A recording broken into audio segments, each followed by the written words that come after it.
12th question को देखते हैं। A geostationary satellite above equator is orbiting around the earth at a fixed distance r1 from the center of the earth। ठीक, और एक second satellite है जो कि ऑर्बिट कर रहा है इक्वेटोरियल प्लेन पे opposite direction to the earth rotation. r1 r2 का हमें रिलेशन दे रखा है। The time period of the second satellite as measured from the geostationary satellite. Geostationary satellite से अगर मैं सैटेलाइट 2 का मेज़रमेंट करूं तो उसका टाइम पीरियड क्या आ रहा है 24/p। हमें p की वैल्यू बतानी है। ओके, तो मैं मान लेता हूँ सैटेलाइट हमारे पास क्या है। सपोज ये अर्थ है, यहाँ से 2 सैटेलाइट हैं। एक तो r1 पे जियो स्टेशनरी सैटेलाइट, r1 बड़ा है कि r2 एक बार देख लेते हैं। r1 is greater than r2, तो ये r1 है और ये सपोज़ इस डायरेक्शन में ω1 से मूव कर रहा होगा। और एक सैटेलाइट है r2, वो इस डायरेक्शन में ω2 से मूव कर रहा है। हमें ये बताना है कि अगर मैं सैटेलाइट 1 पे बैठ के सैटेलाइट 2 का टाइम पीरियड निकालूं तो वो क्या आएगा। ओके, कुछ चीज़ें समझने वाली बात ये है। सपोज़ मैं ये कहूँ कि एक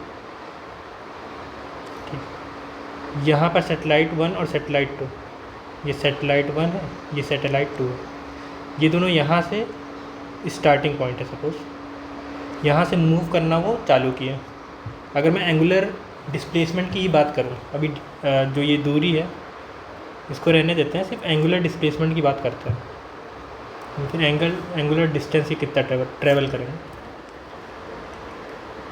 तो मैं ये कह सकता हूँ कि ये ओमेगा से इधर जाएगा, ω1 से ये ω2 से जाएगा ना।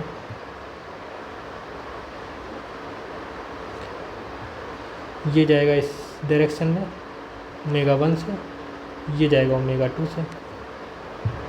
अब सपोज़ कुछ टाइम के बाद ये सैटेलाइट यहाँ पर दोबारा मीट करते हैं,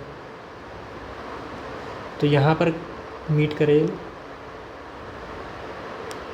ऐसे मीट किया मैंने। तो सेंटर के अराउंड जो एंगल सैटेलाइट 1 ने बनाया होगा वो कितना बनाया होगा, वो सपोज़ θ1 बनाया, और जो सैटेलाइट 2 ने बनाया वो θ2 बनाया। तो यहाँ से हम ये समझ पा रहे हैं कि θ1 प्लस θ2 वो हमारा 2π के बराबर है। तो मैं क्या लिख सकता हूँ 2π = ω1 capital T plus ω2 capital T। Suppose capital T time के बाद वो दोनों एक दूसरे से दोबारा मीट किए, और जो ये कैपिटल T टाइम है यही तो time period of the second satellite measured from the first satellite होगा। ये बात समझ में आ रही है? ठीक, तो हमें एक तरीके से कैपिटल T निकालना है। तो मैं यहाँ से क्या लिख सकता हूँ, कैपिटल T = ओमेगा क्या होता है 2π/T। तो मैं यहाँ क्या लिख सकता हूँ 1/T1 प्लस 1/T2। ये मेरे पास आ गई चीज़। और मुझे कैपिटल T एक बार निकालना है, चीज़ें हो जाएंगी आसान। और क्या हमें पता है, T² is directly proportional to r⁻3। तो यहाँ से मैं क्या निकाल सकता हूँ T2/T1² = r2/r1 का क्यूब। r2/r1 आएगा कितना, r2/r1 1/1.21।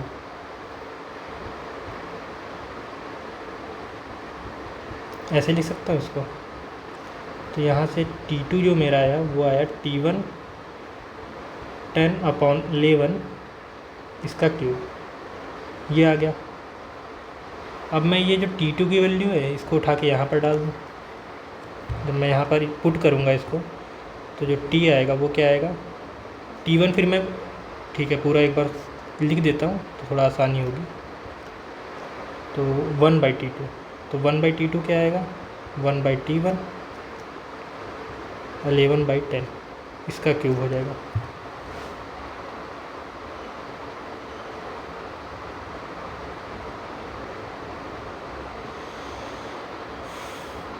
ऐसा ही होगा।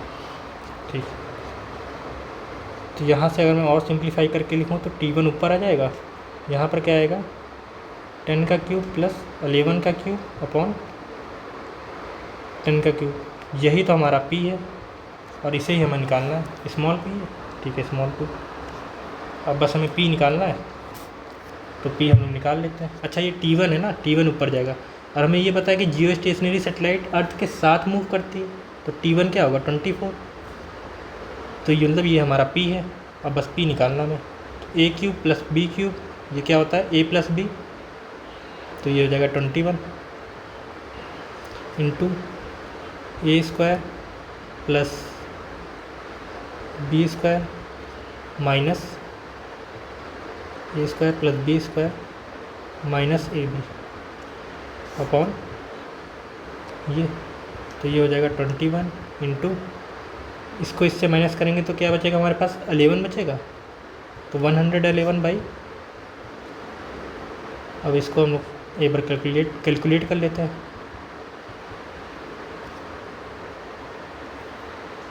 आई डोंट नो इसको कैसे किया जाए, कर लेते हैं एक बार कैलकुलेट, क्या दिक्कत है।